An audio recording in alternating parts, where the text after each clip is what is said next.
Muito bem. Antes de ler a Bíblia, eu quero dizer uma palavra muito rápida. O pastor, a igreja tem colocado no tema dessa mensagem, dessa conferência e das outras de Kairós. Eu acho isso muito interessante. E o Kairós de Deus para os próximos dias é um avivamento gerado no céu e operado na terra pelo Espírito Santo. Antes da volta de Jesus, haverá um avivamento tão poderoso e uma colheita de almas tão grande como nunca houve. Joel 2 apenas começou a se cumprir lá em Atos 2, mas não terminou, porque o texto diz que é antes que venha o grande e terrível dia do Senhor, ou o grande e glorioso dia do Senhor. Se você me perguntar, Domingos, qual é o próximo sinal que antecede a vinda de Jesus? Eu vou te dizer, um poderoso avivamento que vai trazer para Jesus, nessa geração, 1 bilhão de vidas. 1 bilhão de vidas. Esse é o Kairós de Deus para os próximos anos. Agora, você pode fazer parte disso, ou você pode assistir isso. Depois disso, aí sim, nós teremos um tempo pesado, a grande tribulação, e Jesus voltará. Esse é o Kairós de Deus. Esse é o calendário de Deus para os próximos anos. Pode ter certeza disso. Mas eu não vou pregar sobre isso hoje. Eu vou pregar se você quer ser a resposta para essa grande colheita que vai vir. Meu assunto hoje é: Deus vai mandar um avivamento. A questão é: você quer ser a resposta para colher para Deus 1 bilhão de vidas? E para mim, se você não acredita nisso, não tem problema, a amizade é a mesma. Você vai assistir o que Deus vai fazer nos próximos dias. Eu não estou sozinho nessa crença, ela é bíblica, ela é profética, e não só os profetas do Velho Testamento, como líderes do Novo Testamento, e os profetas da igreja atual, desde 100 anos para cá, têm profetizado esse último avivamento. Diga um amém aí. Mas meu assunto é hoje: você quer ser a resposta para essa grande colheita que vai vir? Se você quiser ser a resposta, essa palavra é para você. E que se você não quiser ser a resposta, também vai ser para você. Quem sabe no final você decide ser a resposta de Deus. Então eu quero ler um texto muito conhecido. Meu tema hoje é: você é a resposta.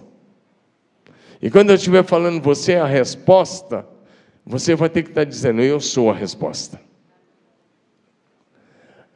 Isaías capítulo 6, versos de 1 a 8 diz: no ano da morte do rei Uzias, eu vi o Senhor assentado sobre um alto e sublime trono, e as orlas das suas vestes enchiam o templo. Serafins estavam por cima dele, cada um tinha 6 asas, com 2 cobriu o rosto, com 2 cobriu seus pés, com 2 voavam.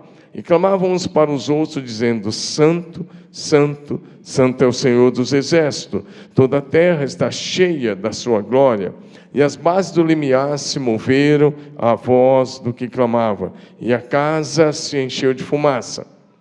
Então disse eu: ai de mim, estou perdido, porque sou homem de lábios impuros, habito no meio de um povo de impuros lábios, e os meus olhos viram o Rei, o Senhor dos exércitos. Então um dos serafins voou para mim, trazendo na mão uma brasa viva que tirara do altar com uma tenaz. Com a brasa tocou a minha boca e disse: eis que ela tocou os teus lábios, a tua iniquidade foi tirada e perdoado o teu pecado. Depois disso ouvi a voz do Senhor que dizia: a quem enviarei? Quem há de ir por nós? Disse eu: eis-me aqui, envia-me. Diga amém. Senhor, essa é a tua palavra santa, poderosa, infalível. Eu oro em nome de Jesus que o Senhor aumente a tua presença manifesta nesta casa, nessa hora. Eu que o Senhor traga espírito de sabedoria, de revelação, e que teu espírito fique muito à vontade em nosso meio. Sim, amado, querido Espírito Santo, faça do teu jeito e da tua maneira. Abre o nosso entendimento, abre o nosso coração, fala conosco para a glória do Pai e do Filho. Tu és muito, muito, muito bem-vindo entre nós. Oramos com fé, agradecidos em nome de Jesus. Amém? Vira para o seu vizinho de cadeira e fala assim com ele: você é a resposta.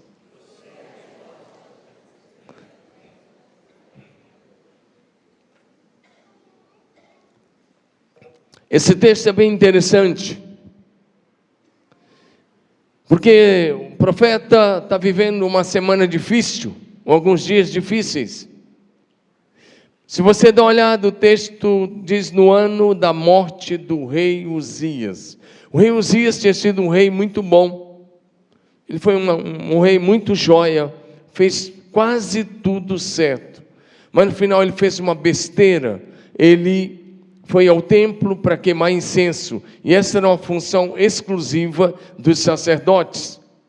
Embora os sacerdotes tentassem impedi-lo, ele tentou ir em frente, mas ele ficou leproso e já saiu do templo leproso. Ele terminou seus dias morando fora do palácio, leproso. E agora ele morreu. Isaías está triste. Então Isaías foi ao templo em Jerusalém, o templo de Salomão, e ele está tendo um tempo de oração lá no templo. De repente, ele teve uma visão aberta. Os olhos se abriram e ele vê o Senhor assentado sobre um alto e sublime trono. E ele vê serafins que tinham 6 asas, com 2 cobriam o rosto, com 2 cobriam os pés, com 2 voavam, e que clamavam: Santo, Santo, Santo é o Senhor dos exércitos. Sabe de uma coisa, querido? Eu sei que você conhece bem esse texto, mas a Bíblia é sempre nova, e vai ter algo bem interessante, eu acredito nessa noite, para o meu e para o seu coração. Diga amém. Visão aberta. A questão, o pastor começou falando aqui que a gente precisa andar por revelação. A questão que essa geração da igreja foi se perdendo tanto, e essas últimas gerações da igreja perderam tanto essa ideia de visão, de revelação, de olhos abertos, que nem mais sabe o que é isso. A gente foi se tornando tão humanista que a gente até tem dificuldade com alguns milagres. Mas pela graça de Deus, pela misericórdia de Deus, a gente tem vivido isso lá em Marília. Eu lembro que esse ano nós estávamos num culto, num dos cultos, e domingo eu participo diretamente, pelo menos de 3 cultos completos. Eu só não participo do primeiro, né, mas do segundo, do terceiro e do quarto eu estou lá. Eu e minha esposa, e a gente senta assim como eles estão aqui, na primeira fileira, e nós estamos lá. E eu prego no mínimo em 2 cultos por domingo. Então, normalmente eu prego lá em Marília 3 vezes por semana. Normalmente eu prego na terça e 2 vezes no domingo. Os outros, nós temos uma equipe. Nossa equipe lá, nós somos 15 casais, né, que ficam na sede. São cerca de 7.000 pessoas que a gente cuida lá na sede. Então, é bastante gente. Então, são 15 casais. 2 casais são de ministro de música e 13 casais são de pastores que estão lá me ajudando. E cada um trabalha muito, eles trabalham muito, muito. Mas eu fico lá, de manhã, de tarde, à noite. É puxado. Mas, o terceiro culto começou, eu estou te contando isso para, quem sabe, encorajar você. Eu vou voltar para o texto, fica tranquilo. E não dorme aí no escurinho do cinema não, tá bom, galera aí da galeria? Não dorme não, hein? Em nome de Jesus. E aqui na frente também. Deixa eu te contar isso. Nós estamos no culto no mês de abril. Isso já aconteceu algumas vezes, várias vezes, e às vezes isso acontece, né? E nós somos uma igreja batista, da Convenção Batista Brasileira. Não esquece disso, é bom entender isso, tá bom? É uma convenção muito parecida com os metodistas, né? Muita coisa muito parecida, a teologia, bastante coisa parecida, né? Acho que... vamos lá. E aí, o Israel começou, aquele rapaz estava cantando, Israel Salazar, ele cantou no Diante do Trono 10 anos, e ele canta há 10 anos, e ele é nosso ministro de música, junto com o meu genro, que é o outro ministro. O louvor começou, a equipe começou a cantar, primeira música, como eles estavam cantando aqui, segunda música. Quando começou a terceira música, irmãos, ninguém estava orando por ninguém, ninguém estava colocando a mão em ninguém. As pessoas começaram a cair no auditório. E um auditório bem grande, né? Devia ter umas 1.500 pessoas, ou um pouco mais naquele culto. E as pessoas começaram a cair. Eu olhei para o lado, cadê minha esposa? Estava no chão, tinha caído. Minha esposa é uma carioca que fez o IBE, ela é bem centrada, olhei, ela estava no chão, tinha apagado, deu perda total. Olhei para a esposa do meu pastor, tem um gringo que trabalha comigo lá desde o começo, o pastor David, que chama Lena. Eu olhei, a Lena estava debaixo da primeira fileira, assim, jogada, apagada mesmo. E as pessoas na frente, elas vieram para frente, começaram a cair. E eu fiz assim para Israel: vai, não espera por mim não, fique à vontade. Depois tirei meu calçado, porque quando a presença está manifesta, o mínimo que você tem que fazer é tirar seu calçado dos pés. Subi lá e dei uma palavra rápida. E o culto acabou. Umas 9h30, esse último culto começa às 19h30, acaba às 9h30. Acabou por ali, eu acho que eu acabei até antes, que eu estava com pressa, né? E terminei até antes. Aí minha esposa já estava sentada, mas muitas daquelas pessoas estavam lá, do mesmo jeito que eles tinham caído na segunda, na terceira música. Você já viu isso? As pessoas começaram a cair no meio da música? Igual manga madura? Não é demônio não, irmão. E aí as pessoas começaram a chegar perto de mim e falar: pastor, você não está entendendo. Eu falei: não estou entendendo o quê? Pastor, tinha tantos anjos aqui como tinha gente aqui hoje. Eu estou falando de século 21, 2019. Eu estou citando uma experiência desse ano, mas foram várias. No meio do culto. Porque quando a gente se ajunta, quando a gente vem cultuar, a questão não é como vai ser o louvor, ou como vai ser a mensagem, é como vai ser a manifestação de Deus no meio do seu povo. A expectativa sua sair de casa é: o que Deus vai falar hoje? O que o Espírito Santo vai fazer hoje? E aí, várias pessoas começaram a falar comigo. Minha esposa é muito centrada, muito equilibrada, não tem nada de sensacionalismo, é muito dura, muito firme quando ela vai pregar. Ela conduz um ministério com milhares de mulheres, um ministério com 4 áreas de atuação. Ela falou: Domingos, tinha tantos anjos aqui. Eu falei: por que você caiu? Ela falou: comecei a ver os anjos, vi a presença de Deus, eu caí. Bem, mas a esposa do pastor David ficou lá. E várias pessoas ficaram no chão até umas 11 da noite. E a gente ali esperando, as pessoas esperando. Eu digo que em algumas igrejas por aí, as pessoas podem entrar de cadeira de roda e sair andando. Lá na nossa igreja, às vezes vai andando e sai de cadeira de roda. Pode acontecer normal. Um domingo normal, as pessoas entrarem andando e sair de cadeira de rodas. Verdade, tem umas 4 cadeiras já nas portas. Você vai entrar lá, você vai ver as cadeiras de roda. Você sabe: mas para que essas cadeiras de roda aí? É para servir mesmo, mas uma das funções é: se os caras caírem lá, aí os maridos, as pessoas, sei lá, as mulheres pegam, botam a cadeira de roda, levam para o carro, e levam o sujeito para casa, daquele jeito. Lá para meia-noite eles vão voltar ao normal. Ninguém morreu até hoje. E você fala: vocês buscaram isso aonde? Em lugar nenhum. Começou a acontecer, às vezes acontece, ué. O Espírito é livre, ele sopra onde quer, do jeito dele. Por isso que eu falei para vocês, eu sou um batista meio estragado, então, vocês... Estou contando uma história. Aí, deu 11 horas, nós ajudamos a tirar a Lena, e o marido colocou no carro, levou para o apartamento. Eu não sei como que ele subiu no apartamento, né, com ela, porque ele estava sozinho. Mas eu não vi mais aquela senhora, que é amiga minha há 24 anos, e que não tem nenhum sensacionalismo. Mas na sexta-feira ela foi ao escritório. A gente dá expediente do escritório todo dia. Nós temos muitos escritórios. Lá onde tem o prédio do escritório, acho que são uns 14 escritórios separados. Cada um tem o seu escritório por aí, e tem mais 2 lá no outro templo. E assim, a gente fica lá. Ela foi lá, e eu brinquei com ela. Falei: o que você ficou fazendo embaixo do banco lá até 11 da noite? O que você estava fazendo lá? Ela olhou para mim e começou a chorar. Falou: você não está entendendo.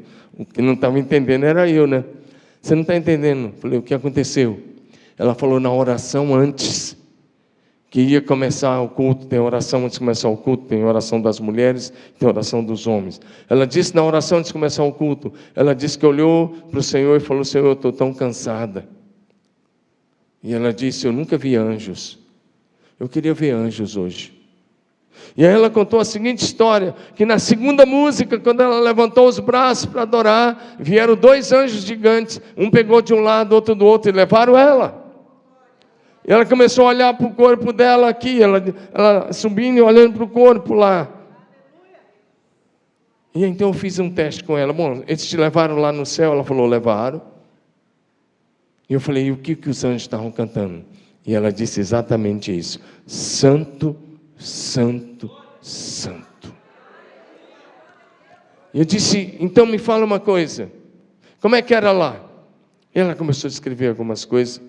E aí depois ela disse: eu não queria mais voltar, mas eu ouvi uma voz assim: seu propósito ainda não terminou. Quando você vier para cá, vem com a expectativa, o que o papai vai se manifestar. Se você quiser, você vai ter fortes experiências, grande experiência com Deus. Isso é para os filhos de Deus também desta geração. Nos últimos dias derramarei do meu Espírito sobre toda a carne. Vossos filhos terão visões, vossos velhos sonharão, vossos jovens profetizarão. Eu só falei isso porque tem a ver com o que Isaías viu.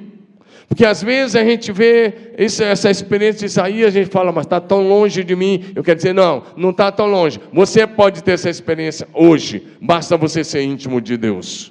Mas meu assunto aqui hoje não é experiência, meu assunto é você, é a resposta. Quando Isaías tem essa visão dos serafins cobrindo o rosto e declarando: Santo, Santo, Santo é o Senhor dos Exércitos, ele olha para si mesmo e ele diz: ai de mim. Ele diz: eu vou morrer, porque eu sou um homem de lábios impuros, eu habito no meio de um povo de impuros lábios, meus olhos viram o Rei, o Senhor dos Exércitos. E ele agora está dizendo, pensando: eu vou morrer. Então a visão passa da glória do céu, do Senhor assentado, e agora não é mais lá, agora um serafim está diante dele, no templo em Jerusalém, no templo de Salomão, e o serafim vai até o altar, que ficava aceso, que não podia se apagar, tirou do altar uma brasa viva, foi com ela até Isaías, tocou nos lábios dele e disse: eis que isso tocou os teus lábios, a tua iniquidade foi tirada, o teu pecado foi perdoado. E quando ele se sente perdoado, ele ouve a voz do Senhor fazendo uma pergunta ou duas, uma pergunta conjunta ou duas perguntas. E as perguntas, se for duas, é assim: a quem enviarei? Quem há de ir por nós? Ele agora se sente perdoado, então é aí que ele respondeu: eis-me aqui, envia-me. E eu quero construir a nossa mensagem a partir dessa frase: eis-me aqui, envia-me. Porque essas mesmas perguntas do Senhor, elas ecoam em todas as gerações da igreja. Em todas as gerações. E para todas as gerações, o Senhor Deus precisa ter os seus representantes na terra. Quando Isaías disse: eis-me aqui, envia-me, ele estava dizendo: eu sou a resposta de Deus para a minha geração. Dá um amém aí, meu irmão. Vamos fazer um acordo? A adoração é conjunto. Eu vou dar o melhor na minha pregação, você vai dar o melhor na sua adoração aí. Porque a gente não adora só quando está cantando. Louvor é uma pequena parte da adoração. A gente adora também quando a gente está ouvindo a palavra. Amém? Quando Isaías disse: eis-me aqui, envia-me, ele está dizendo: eu sou a resposta de Deus para a minha geração. Ele está dizendo: eu vou viver como representante de Deus na terra. Quando ele diz: eis-me aqui, ele está dizendo: eu sou o mensageiro da parte de Deus para o seu povo. Quando ele diz: eis-me aqui, ele está dizendo: a partir de hoje, eu vou viver como porta-voz do céu na terra. E como eu disse, essas mesmas perguntas: a quem enviarei? Quem há de ir por nós? Elas estão de pé hoje. E se hoje você responder ao final dessa mensagem, eu sou a resposta para a minha geração, se você responder isso hoje, você vai estar dizendo, a partir de hoje, eu vou viver na terra como embaixador de Cristo entre os homens. E a Bíblia diz exatamente isso em 2 Coríntios 5:20, que nós somos embaixadores de Cristo. Diga amém. E como embaixador, você vai ser a resposta do céu para a sua geração, para a nossa nação. Eu quero começar dizendo a você, eu não sou calvinista, eu respeito muitos presbiterianos, eu discipulo um pastor presbiteriano que é um dos tops dessa nação, uma igreja com milhares de membros, sou discipulador dele já há uns 6 anos, nunca perguntei a ele sobre o calvinista, ele nunca me perguntou sobre outras coisas também, e a gente caminha junto, eu recebo pastores de todas as denominações, mas eu não sou calvinista, tá? Porque eu vou dizer algumas coisas agora que parece calvinista, mas não é. É propósito eterno. Eu não sou calvinista, mas eu acredito no propósito eterno de Deus. E eu quero começar dizendo a você hoje, que Deus escolheu você, muito antes de você existir. Muito antes de você nascer, Deus estabeleceu um propósito eterno para a sua vida. E quero dizer a você, você só vai ser plenamente feliz, plenamente realizado, quando você estiver cumprindo o propósito eterno que causou a tua existência. Amém? Então deixa eu te explicar isso. Um dia Deus chamou um jovenzinho para ser profeta, Jeremias. Ele disse, Jeremias, eu quero que você seja profeta. E Jeremias olha para Deus e fala assim, Deus, não dá. Eu não passo de uma criança, eu não passo de um menino. E aí Deus disse 2 coisas para Jeremias que eu quero dizer a você, e depois eu quero te explicar uma coisa interessante. Jeremias capítulo 1, verso 5, o Senhor Deus olhou para Jeremias e disse assim, é bem interessante, Jeremias 1, 5, ele diz, antes, Deus está falando, antes que eu, Deus, esse eu aí é Deus, antes que eu te formasse no ventre materno, eu te conheci. Olha o que Deus está dizendo, Jeremias, eu te conheço muito antes de você ser um embrião no ventre da sua mamãe. E mais, Jeremias, antes que você nascesse, eu te consagrei e te constituí profeta para as nações. O que Deus está dizendo para Jeremias é o seguinte, Jeremias, você só existe porque eu quis que você existisse. E você só existe porque lá na eternidade eu estabeleci um propósito. E o propósito que causou a tua existência é maior do que você. E ele diz, você existe para cumprir o meu propósito. E eu quero dizer para você, você só existe porque Deus quis que você existisse. Você pode achar que é resultado só da união do papai e da mamãe. E eu estou aqui para te dizer, não. Você é resultado de um projeto eterno. De um propósito eterno que causou a tua existência. Aliás, você é amado com amor eterno. Desde a eternidade, o papai te ama. Diga amém. Aí Jeremias foi, porque Deus disse, eu te escolhi antes de você ser formado. Eu te conheço de lá. De onde é que Deus conhecia Jeremias? Da onde? Deixa eu te explicar. É que o homem é um espírito que tem uma alma e habita num corpo. Você é dicotomista ou tri? Te peguei agora. Tri? Se for tri, fica fácil. Você é tri? Então tá bom. Então nós estamos em casa. Eu falei que a teologia é parecida. Então, eu sou tricotomista. Então, o tricotomista cria assim, o homem é um espírito que tem uma alma e habita num corpo. O espírito é a sua consciência, a alma é o seu intelecto, sua vontade e as suas emoções. E o corpo é o envelope que está aí, ó. Isso que você está olhando aí para o seu irmãozinho de cadeira, isso aqui é só envelope. É só envelope. O seu verdadeiro eu, o seu espírito. De onde é que Deus conhecia Jeremias? Porque o espírito foi Deus que o deu.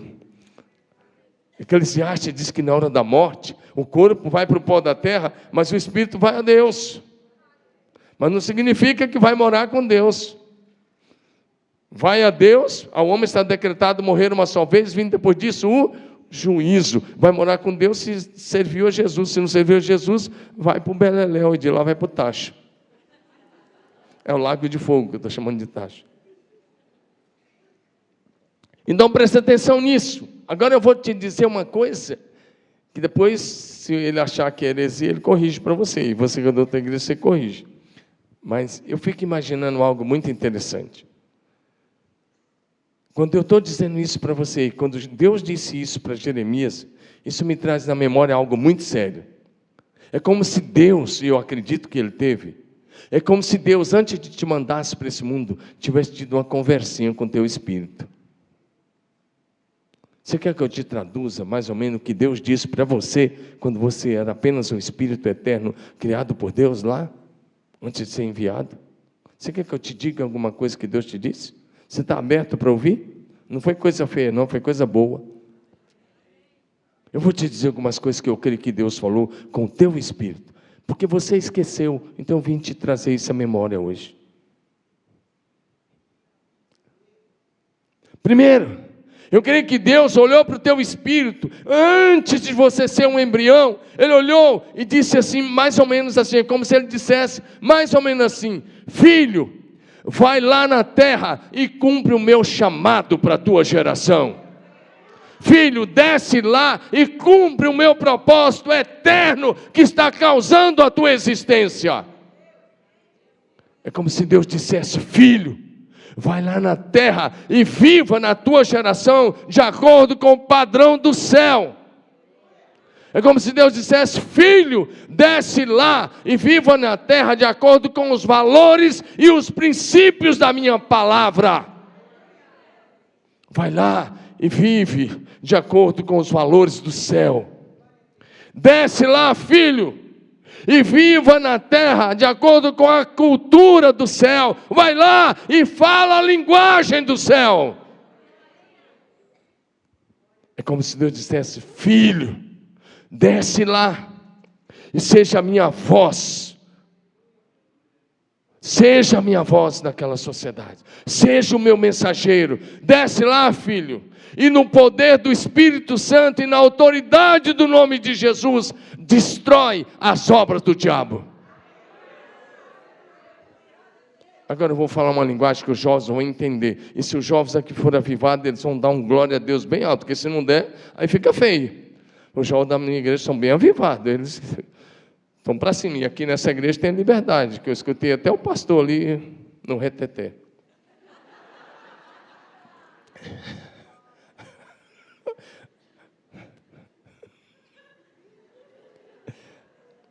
Jovem, adolescente, prega essa palavra.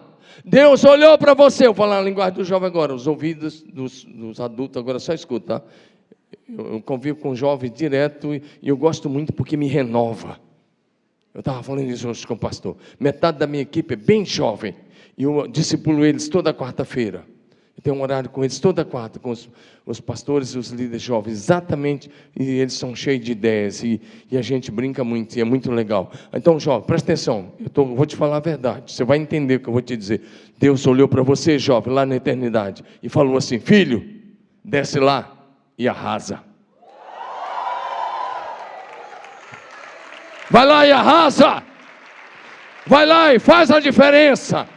Desce lá e tenha coragem de ser diferente. E tenha coragem de viver de forma diferente. Não seja mais um, seja um. Amém? Ou seja, eu não estou dizendo que você tem que ser um pastor com o microfone na mão. Não, eu não vim aqui te dizer isso. Eu vim aqui te dizer que se você hoje disser, eis-me aqui, envia-me, você vai estar dizendo para Deus, Deus, eu sou a resposta para a restauração da família. Eu sou a resposta para ser tua voz lá na escola, na faculdade, na educação. Eu sou a tua voz para fazer a diferença na igreja, no meio religioso que está tão deturpado. Eu sou a tua voz no meio da comunicação. Deus, eu vou ser a tua voz lá na política, naquele mundo sujo e corrupto. Eu vou viver como sal e luz. Se você hoje disser eu sou a resposta, você vai estar dizendo: Deus, eu vou ser a resposta lá no meio dos médicos, no hospital, na medicina, aonde o Senhor me levar, eu vou ser a resposta. Se você hoje disser: eis-me aqui, envia-me, você vai estar dizendo para Deus: Deus, eu vou ser a tua resposta no mundo das artes. Que a gente às vezes deixou de lado. Deus, eu vou ser a resposta do Senhor na justiça do meu país. Que está todo mundo revoltado com o que aconteceu semana passada. Então não fica brigando com a TV. Faz direito, faz um mestrado, faz doutorado, corra atrás. Vai lá e seja a resposta do céu para a nossa justiça. Se você disser eu sou a resposta, você vai dizer: eu também quero ser a resposta na economia, no mundo da economia do meu país, na tecnologia. Eu vou ser a resposta no mundo corporativo, aonde o Senhor me levar. Eu vou ser a tua luz e a tua voz. Eu vou ser uma extensão das mãos de Jesus. Eu vou ser uma extensão da voz de Jesus. Eu vou ser uma extensão dos pés de Jesus. Onde eu chegar, Jesus se manifestará. Porque eu vou manifestar Jesus, porque eu sou um com Ele. Isso significa ser resposta. Bem, até aqui foi a introdução. Deixa eu dizer, eu vou a partir de agora enumerar 4 exemplos. Eu vou ser bem rápido mesmo. Eu vou dar 4 exemplos, 2, 3 da Bíblia e 2 da história da igreja, e a gente passa a régua hoje à noite. Estão comigo aí? Vocês aguentam? 4 exemplos. Vou dar um exemplo para você entender. Num período em que Israel, o reino do norte, as 10 tribos do norte, tinham se poluído e estavam como rei Acabe e Jezabel, num dia de escuridão espiritual tão terrível, numa das maiores crises de Israel, reino do norte, lá no sul era Judá e Benjamim, você sabe disso, em que o palácio de Acabe e Jezabel patrocinavam 850 missionários do mal. Sabia que o palácio de Acabe e Jezabel se tornou uma agência missionária maligna? Porque o palácio de Acabe e Jezabel sustentavam 450 profetas para promover o baalismo, ou seja, para tentar varrer a fé em Yahvé e para ficar só com adoração a Baal, que era o Deus da chuva e da fertilidade. Lembra disso? O palácio é que sustentava esses 450 profetas. E o palácio também sustentava 400 profetas para promover a idolatria. Pois bem, a escuridão espiritual reinava em Israel, o reino do norte. E quando Deus precisou de alguém para mudar a realidade daquela nação, Elias foi a resposta. Diga comigo, Elias foi a resposta. Elias era nascido numa cidadezinha que não era nem cidade, uma vila, numa região chamada Tisbé, próximo àquela região de Gileade, uma região de uma aldeia chamada Tisbé, uma pequena vila chamada Tisbé. E esse jovem sai de Tisbé, ele foi lá em Samaria, colocou o dedo bem diante do rosto do Acabe e disse: assim diz o Senhor, diante de cuja face eu estou, pelos próximos anos não haverá chuva e nem orvalho, a não ser mediante a minha palavra. Olha a ousadia desse jovem, ele diz, não vai haver chuva e nem orvalho. Ele está dizendo, eu estou suspendendo a chuva e eu estou suspendendo o orvalho que cai à noite. Ele diz, nem chuva e nem orvalho. E ele não disse, a não ser quando Deus falar de novo. Ele não disse isso. Eu estou mencionando 1 Reis 17:1. Ele disse, a não ser mediante a minha palavra. Sabe o que ele está dizendo? Estou fechando o céu, estou colocando a chave no bolso, no meu bolso, e só vai chover quando eu tirar a chave. Hoje, Deus precisa de gente ousada assim. Gente corajosa. Jovens corajosos, gente que crê em milagres, gente que crê no sobrenatural, gente que não tem medo de orar por enfermos, gente que não tem medo de expulsar demônios, gente que não tem medo de encarar aquilo que parece impossível. Diga amém. Uma geração que confia em Deus e somente nele. E você sabe o que aconteceu? Por 3 anos e 6 meses, 6 meses não choveu sobre a terra. Então, o que Elias estava dizendo era assim, presta atenção nisso daí. O que Elias estava dizendo assim, vocês não instituíram Baal como Deus da nação? Vocês instituíram. Vocês mataram os profetas. Então, em nome do Deus do céu, eu estou suspendendo a chuva e o orvalho. Podem clamar o seu Deus. Vamos ver se ele vai fazer chover. E aí a prova de que Baal não era Deus é que eles clamaram 3 anos e meio. E não houve chuva e nem orvalho. Porque um homem encarou 450 profetas. Um homem disse, assim diz o Senhor. Sabe o que é um profeta? Um profeta não é esses caras ou essas mulheres que ficam dando profetada na casa só para tirar oferta de gente rica, que fica falando aquilo que você quer ouvir, que não corrige o pecado. Se você for ouvir alguém e o cara ou a mulher falar assim, não, eu sinto, você já pode sair de perto, chuta que é laço. Verdade. Aquilo que você está esperando vai acontecer, pode chutar, é laço. Sabe o que é um profeta? Ou uma profetisa? Vou dar uma frase para você botar no seu Instagram. De verdade, coloca. Um profeta é a voz do céu na terra. Um profeta, vou dizer melhor, é a voz de Deus entre os homens. Um profeta é a voz de Deus para os homens e entre os homens. É alguém que diz, assim diz o Senhor, e acontece. Sabe o que é um intercessor? Vou fazer um trocadilho agora e você vai entender. Então o profeta é a voz de Deus para os homens, é a voz do céu na terra. Um intercessor é a voz dos homens diante do trono. Vou repetir, um profeta é a voz de Deus entre os homens, e o intercessor é a voz dos homens no céu. E nós precisamos na igreja de hoje, de profetas e de intercessores. Aliás, Elias só disse, assim diz o Senhor, porque primeiramente ele era um homem de oração. Então, ele suspendeu a chuva. E o Deus, falso Deus da chuva, não conseguiu mandar nenhuma chuva e nenhuma gota de orvalho em 3 anos e meio. Você sabe o que acontece quando ele reaparece? Ele chama os profetas de Baal para o Monte Carmelo, com ordem do rei, e o rei estava lá, o rei Acabe, e os líderes, os ministros e a corte estava toda lá, e o Elias começa a falar com eles, pode orar, e os caras ficam lá das 9 da manhã até quase 3 da tarde, e Elias está zombando deles, e não aconteceu nada. E Elias fez uma oração de 30 segundos, e o fogo caiu, e consumiu o holocausto, e a lenha, e evaporou a água. Você sabe disso? Amém?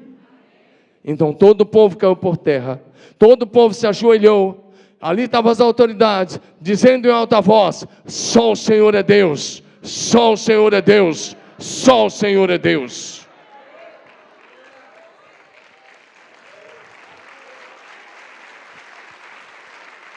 Ou seja, naquele dia, a nação voltou-se para Deus, e o baalismo levou um golpe fatal, porque Elias falou, agora mate os profetas.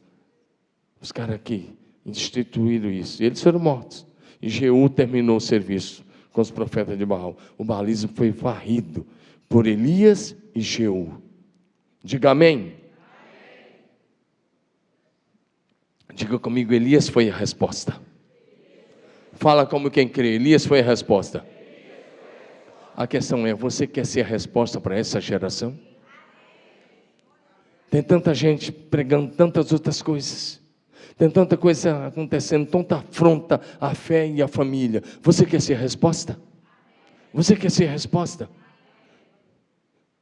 A gente fala de Elias, mas os pais dele foram fantásticos, porque Elias significa, o Senhor é Deus, só o Senhor é Deus. Esses pais foram corajosos demais, porque nesse período dessa escuridão toda, nasce o filho, e o filho que nasce, o que eles colocam? Elias. E aí eu quero desafiar os pais a serem resposta como os pais de Elias. Olha para mim, olha, isso é muito interessante, muito interessante. Imagina, Elias está lá, garotinho, brincando, e a mãe dele falava assim, Só o Senhor é Deus. Está na hora de ir para a escola. Só o Senhor é Deus, está na hora de almoçar. Só o Senhor é Deus, está na hora de dormir. E a professora está lá fazendo a chamada e de repente ela tem que parar e falar: só o Senhor é Deus. E ele diz: presente.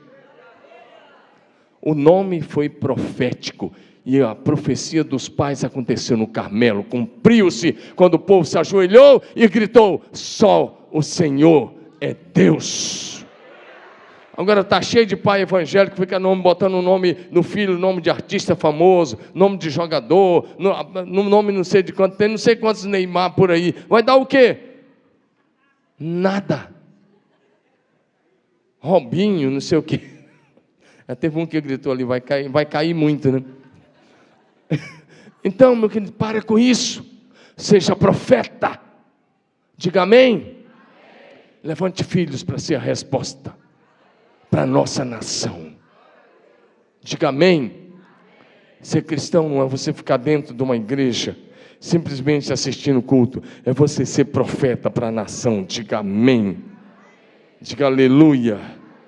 Diga glória a Deus.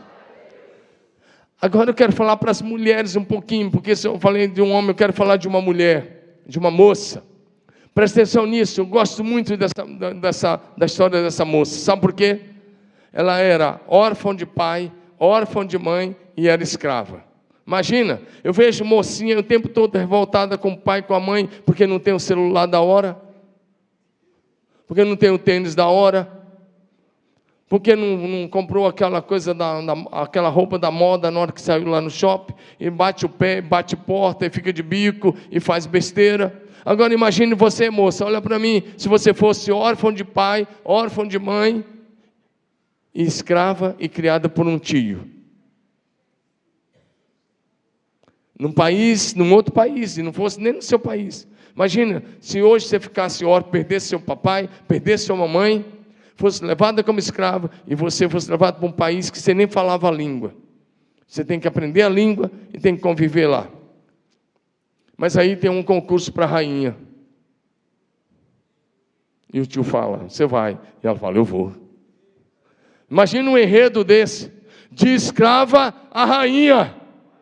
Cadê o glória a Deus e das mulheres? Se parasse aí já estaria bom demais.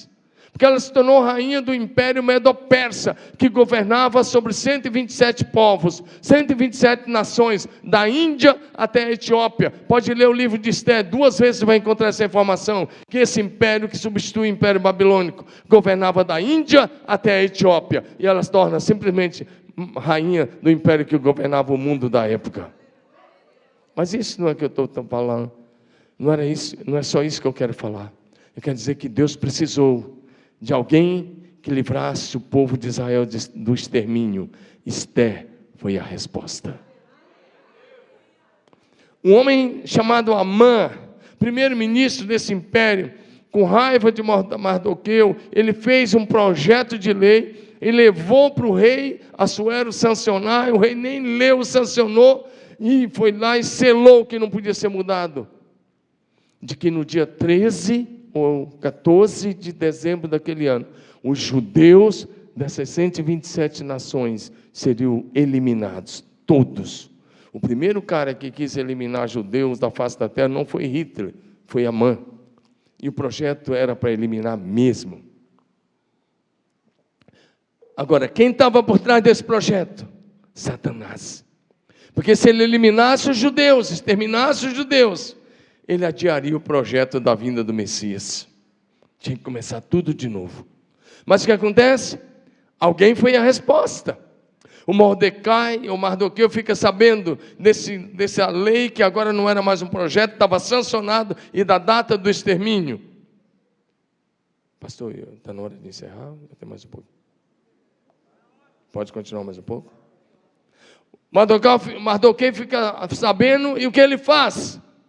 Ele olha, ele manda avisar Esther. E a Esther fala assim para suas moças, e manda avisar os judeus de Suzã, capital de verão do Império Medo-Persa. Diz: nós vamos jejuar 3 dias e 3 noites, depois eu vou me apresentar ao rei, ainda que numa época. E ela disse: se eu morrer, morri. Mas Mardoqueu olha para ela e diz: quem sabe foi para um tempo como esse que você foi levantada. Aí ela entende o propósito, que ela estava no posto, não era simplesmente para ter um nome de rainha, mas que ela estava lá, porque ela seria usada para livrar o seu povo do extermínio. Então, antes você sabe o que acontece, ela se apresenta, o rei estende o cetro, tudo certo, ela revela, o Amã é enforcado na forca que ele tinha preparado para Mordecai, sua família também. E agora outro projeto foi sancionado. E os carteiros tinham que correr de cavalo e rápido para levar nesses 127 povos, essas 127 nações, de que naquele dia os judeus poderiam se vingar dos seus inimigos. E os judeus, ao invés de serem mortos, eles se vingaram. Eu vou a Israel todo ano. Sexta-feira mesmo estou saindo com mais uma caravana. Agora, sexta-feira, está bem aí. Por isso que eu vou embora amanhã à noite, para ficar a quinta lá um pouquinho, porque sexta a gente vai com mais uma caravana. Todo ano eu levo uma caravana a Israel. Mas se você for a Israel em dezembro, você vai ver uma semana de festa até hoje, chamada Festa do Purim. Porque uma moça foi a resposta para que uma nação não fosse exterminada. Diga amém. A questão hoje é, milhões de pessoas agora mesmo estão caminhando para o inferno a passos largos. E a pergunta é, como eles vão se converter se alguém não pregar? Paulo pergunta em Romanos 10, como ouvirão se não há quem pregue? Como pregarão se não forem enviados? E a pergunta de Deus é, a quem enviarei? Quem há de ir por nós? Hoje nós não temos gente sendo apenas exterminada, nós temos bilhões de pessoas. Os cristãos da face da terra somos 2 bilhões e 300 milhões de habitantes. 2 bilhões e 300 milhões de pessoas, desculpe, de cristãos. Desses, 1 bilhão, um pouco mais é católico. E desses 1 bilhão que sobra para nós evangélicos, boa parte são cristãos nominais, que não são sal e nem luz e que não faz nenhuma diferença. E nós temos mais de 5 bilhões de pessoas que precisam ouvir a mensagem do Evangelho. Quem vai ser a resposta para essas pessoas? Eu pergunto, tem alguém aqui hoje que quer ser a resposta do céu para que essas pessoas ouçam?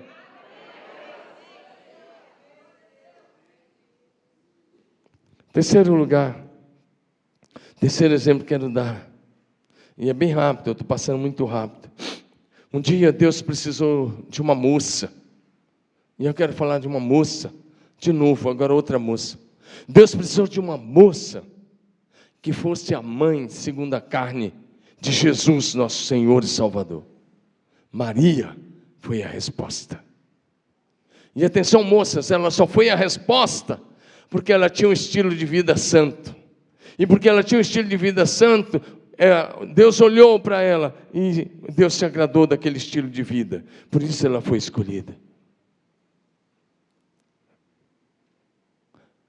A questão é, tem alguém que quer ser a resposta? Eu comecei falando de um avivamento que vai vir. E vai vir. Você quer ser a resposta? Hoje nós não precisamos, Jesus não precisa de alguém para ser mãe. Só era uma. Mas Jesus precisa de gente que anuncia a segunda vinda dele. De gente que se levante e volte a crer na segunda vinda de Jesus. Que a igreja deixou de lado. E que ele vai voltar a qualquer momento. Diga amém. Mas deixa eu te falar uma coisa. Então, ela foi a resposta. E como é que ela foi a resposta? O anjo Gabriel foi até ela e disse, olha, você foi agraciada. Deus gostou de você. Seu estilo de vida é santo.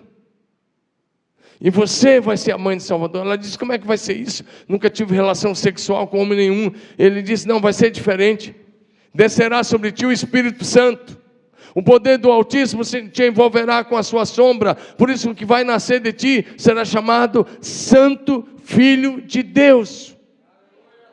Aí ele dá uma notícia que Isabel estava grávida, e o anjo fala assim para ela: olha para mim. O anjo falou assim para aquela moça: porque para Deus não há impossíveis em todas as suas promessas. Maria podia ter dito assim para o anjo: olha, se fosse uma de vocês, espera aí, eu vou consultar meus amigos da rede social, para ver o que elas acham. Seu anjo, espera aí um pouquinho, amanhã de manhã, está de noite, amanhã vou ter uma reunião com meus pais, depois eu te respondo, se eu volto amanhã que eu te respondo. Eu vou falar com o meu pastor, e depende, eu ver o que ele acha. Ela falou isso? Eu fico pensando numa moça simples, pobre, sendo colocada no maior projeto da história da humanidade, que é a história da salvação. Ela não consulta o pai, ela não consulta a mãe, ela não consulta ninguém. Quando o anjo falou para ela: você vai ser mãe, o Espírito do Senhor vai fazer isso na sua vida. Sabe o que ela disse? Aqui está a serva do Senhor, que se cumpra em mim, segundo a tua palavra. Se cumpra em mim segundo a tua palavra. Eu fico pensando que ela se ajoelhou para dizer isso. Aqui está a serva do Senhor. Ela não consultou ninguém. Ela é uma jovem simples, pobre. Ela só disse: aqui está a serva do Senhor. Cumpra-se em mim segundo a tua palavra. E o anjo ausentou-se dela. Estava confirmado. Deixa eu pegar isso, pensando na Maria um pouquinho. Pensando em Jesus. Você sabe por que você é salvo? Você sabe por que você é salvo? Não vou botar em dúvida a tua salvação, não. Fica tranquilo. Mas você sabe, se hoje eu pegasse agora o microfone, fosse até você e falar: por que você é salvo? Talvez alguns respondessem: não, é que eu vim na igreja, o pastor pregou, fez o apelo, quem quer aceitar Jesus, eu levantei a mão e tal, e frequentei aquela classe. Não tem aquele nome não, né? A integração melhorou, para catecúmenos, a integração mudou muito, hein? Nem o professor sabia falar o nome da classe. Não, eu fui lá, para começar, não existe aceitar Jesus. Vou repetir, não existe aceitar Jesus. Aceitar Jesus é a história dos pregadores norte-americanos de 50 anos para cá. Sabia que os pais da igreja os apóstolos nunca pregaram isso? Os pais da igreja nunca pregaram sobre aceitar Jesus. É coisa de 50 anos para cá, para facilitar a mensagem, vem um cara dar um testemunho num jantar, ou um pastor prega e fala: quem quer aceitar Jesus? Isso não existe. Jesus não é um velhinho, tadinho dele, depressivo, do lado de fora no frio, caindo a garoa daqui, que se você não aceitar ele vai ficar depressivo lá do lado de fora. Não, não. Jesus é o Rei da glória, é o Senhor da história, é o Pai da eternidade, é o Príncipe da paz, é o nome sobre todo nome, no céu, na terra e debaixo da terra. É Deus Criador, é Deus sustentador de tudo que existe. Então pode trocar essa historinha de aceitar Jesus. Você se rende a Ele, você se entrega a Ele. Ele decide se Ele te aceita ou não. Porque Ele é Senhor. É Ele que decide. Nós temos uma promessa dEle: aquele que vem a mim, de modo algum lançarei fora. Essa é a única segurança que nós temos. Mas Ele é Senhor. Como é que Ele decide? Se o seu coração for honesto, você é aceito. Se você estiver fazendo uma decisão de capa, você vai ficar fora, amigo. Amém ou não amém? Amém. Então, por que você é salvo? É porque você frequenta a igreja metodista, a catedral? É porque você frequenta a igreja da bispa? Não. Peguei no pego, vai pegar esse negócio agora, vai pegar. Já pegou. Estou brincando. Por que você é salvo? Porque você frequenta a catedral metodista? Também não. Porque você é presbiteriano, batista, assembleano, sei lá o quê? Não, essas placas são coisas dos homens. Eu vou te dizer porque você é salvo.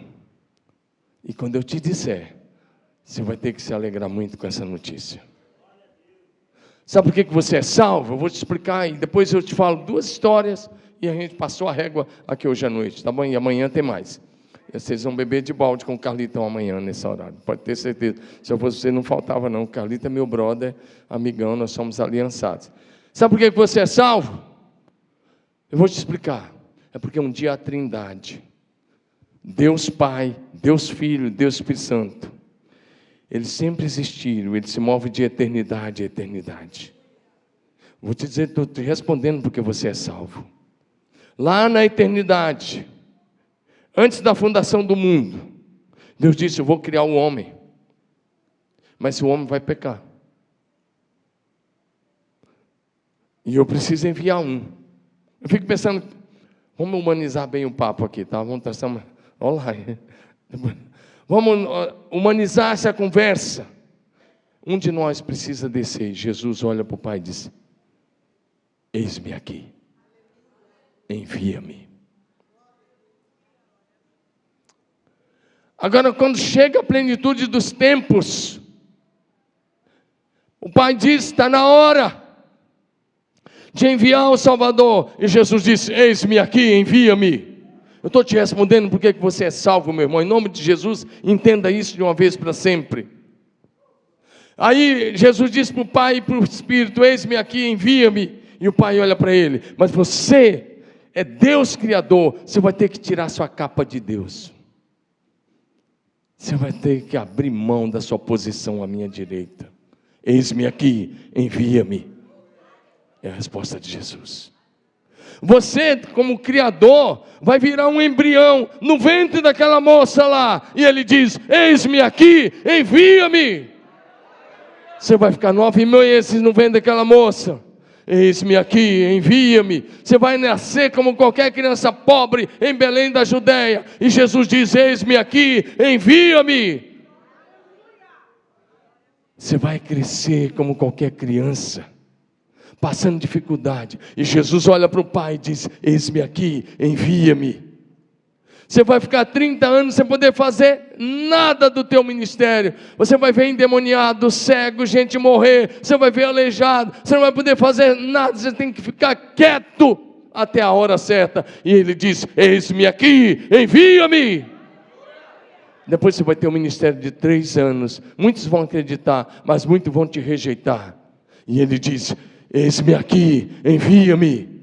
Você vai sentir sono que você nunca teve, porque Deus não dorme, mas lá você vai dormir. Eis-me aqui, envia-me. Você vai sentir cansaço, eis-me aqui, envia-me. Você vai sentir fome, eis-me aqui, envia-me. Você vai sentir dores, eis-me aqui, envia-me. Depois de 3 anos ou 3 anos e meio, sabe o que vai acontecer? Eles vão te crucificar. E Jesus olha para o Pai e diz, eis-me aqui, envia-me. Você vai morrer na cruz.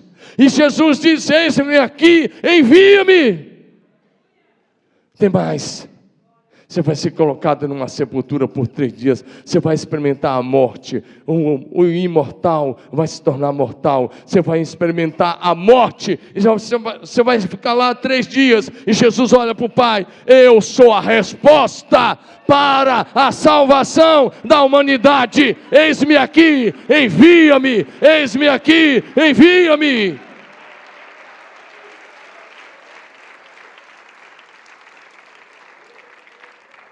É por isso que você é salvo. Você só é salvo porque Jesus um dia disse para o Pai, eis-me aqui, envia-me. Eu sou a resposta para a salvação da humanidade. É por isso que você é salvo. Não é por causa da placa da igreja, não é por os atos religiosos, é por aquilo que Jesus fez lá na cruz do Calvário. Posso ouvir um amém? Mas tudo começou com a decisão dele lá na glória. Eis-me aqui, envia-me. Portanto, quando Isaías disse, eis-me aqui, envia-me, ele estava repetindo o que Jesus já tinha dito para o Pai. 2 histórias reais e a gente encerra.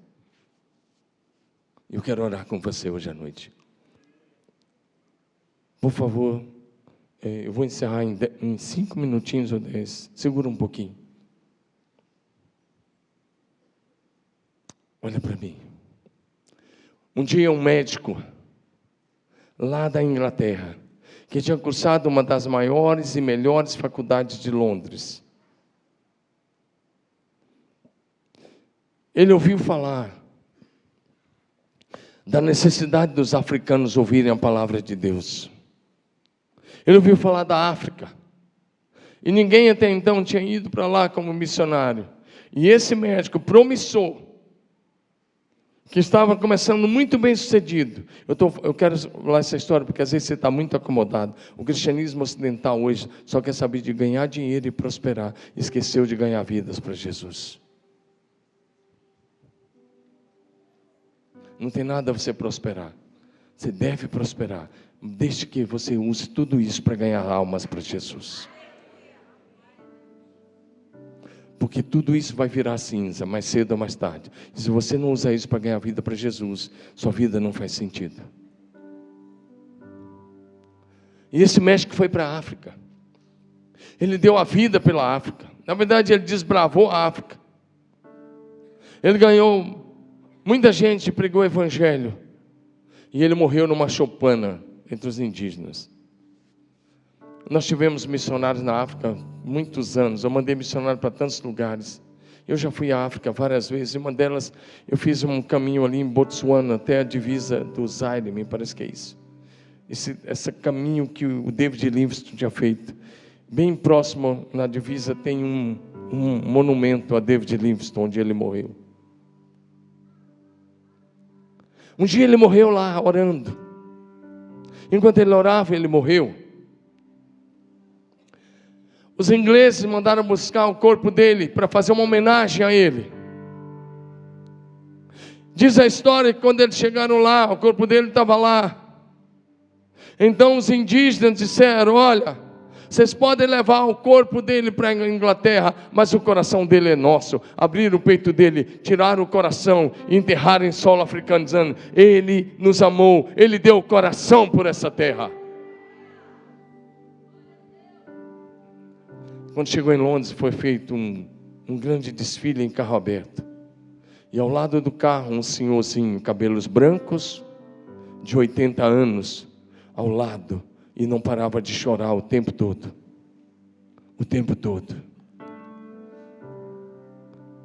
Então o repórter chegou perto daquele senhor, de 80 anos, um pouco mais, e disse: por que o senhor está chorando tanto? Por que o senhor está do lado desse cortejo, desde que começou até aqui? E ele disse: porque nós éramos da mesma faculdade. Quando o avivamento veio, Deus chamou a mim e a ele. Ele obedeceu. Como médico, ele deu a vida. Eu fiquei aqui. Eu ganhei muito dinheiro. Eu prosperei. Mas o que eu fiz não vale nada. Porque eu era chamado junto com ele. E eu estou chorando porque agora não dá mais tempo.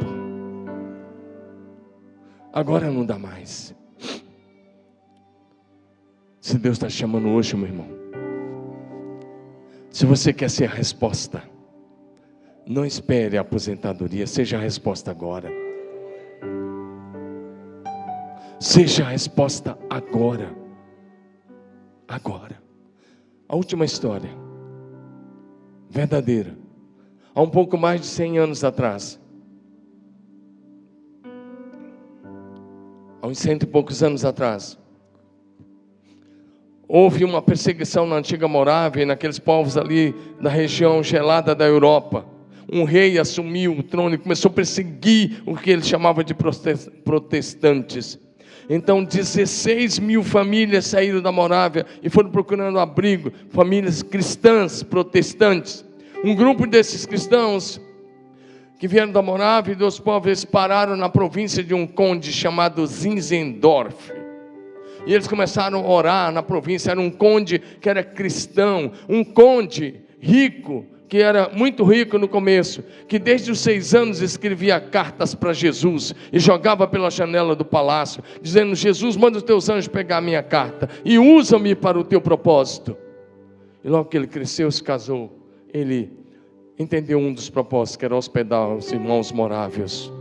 Eles ficaram nas suas terras e eles começaram a orar. E Deus mandou um avivamento.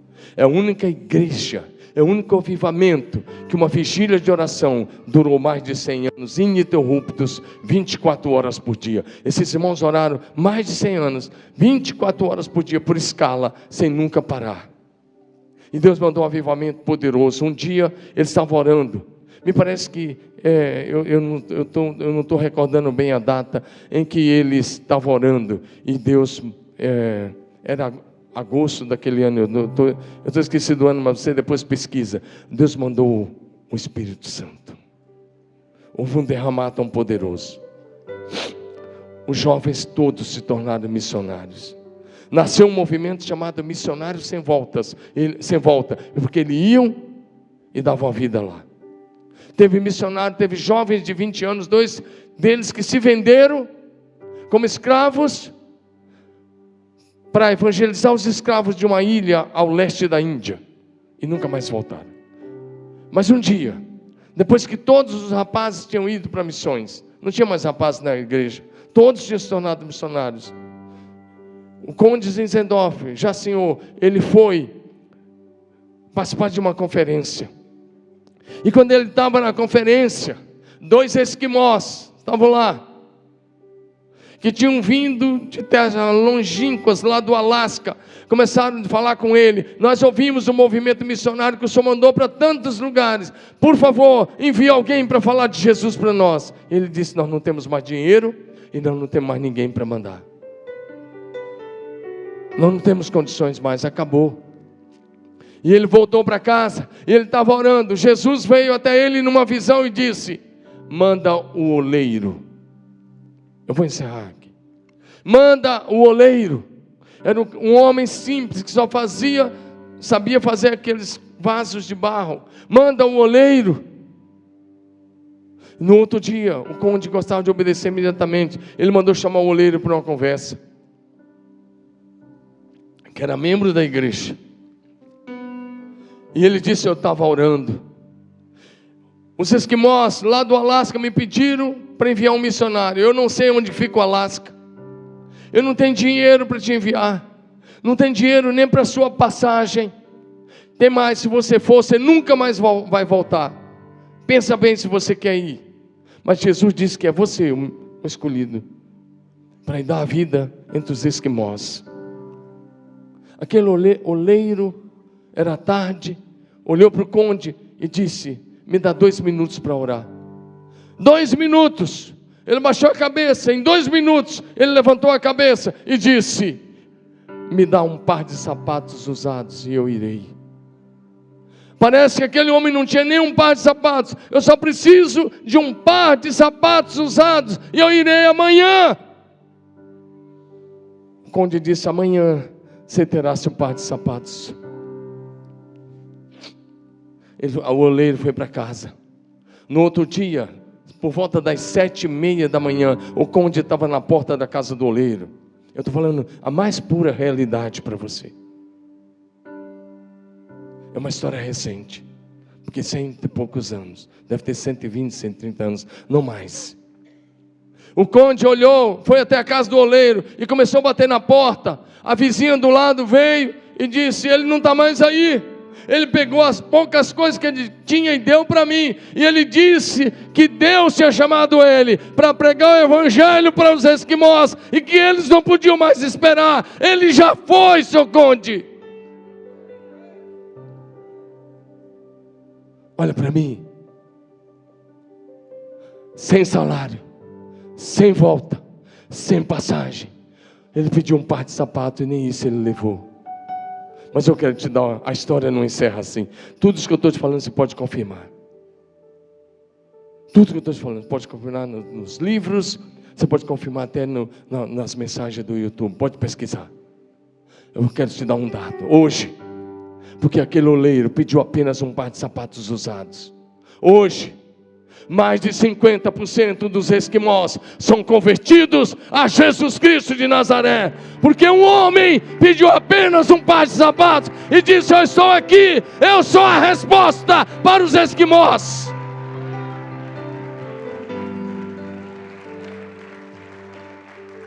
Fique em pé.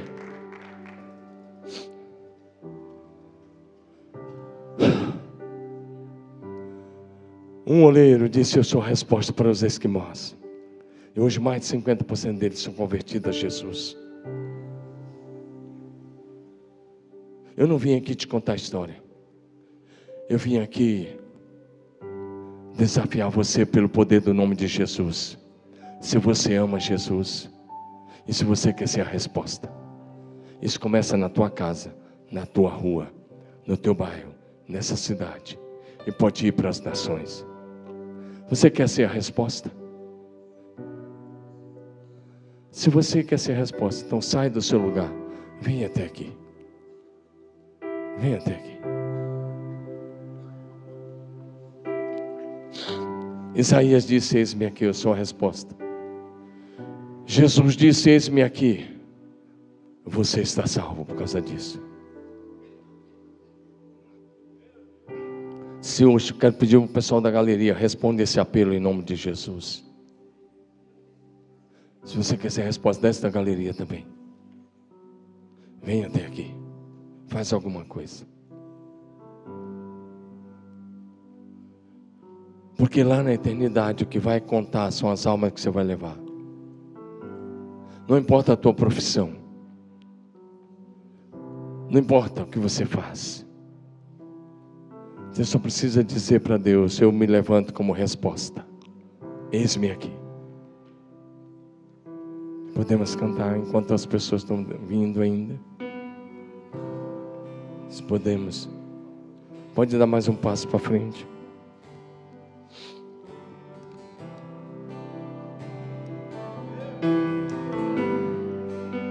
Digno dessa canção, só tu és sim.